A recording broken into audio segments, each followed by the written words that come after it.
తెలంగాణ జాగృతి అధ్యక్షులు కల్వకుంట్ల కవిత భువనగిరి పట్టణ స్వర్ణకార సంఘాన్ని సందర్శించారు. ఈ సందర్భంగా సంఘ అధ్యక్షుడు ఇటికల దేవేందర్ చారి స్వర్ణకారుల వృత్తి సమస్యలను వివరించి పుస్తెమెటల తయారీపై జీవో విడుదల చేయాలని కోరారు. కవిత సానుకూలంగా స్పందిస్తూ తాను అధికారంలో వచ్చిన తర్వాత పుస్తెమెటలు షోరూంలలో అమ్మకుండా జీవోపై తొలి సంతకం చేస్తానని హామీ ఇచ్చారు.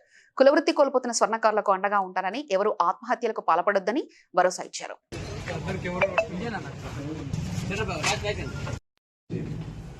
యాదాద్రి భువనగిరి జిల్లా భువనగిరి పట్టణానికి వచ్చేసినటువంటి జాగృతి అధ్యక్షులు కల్వకుంట్ల కవిత గారికి మన జిల్లా స్వర్ణకార సంఘటన అభినందన ఏర్పాటు చేయాలి మేడం. ఒక విశ్వకర్మ కార్పొరేషన్ ఏర్పాటు చేయాలని మేము చాలా ఫైట్ చేస్తున్నాం.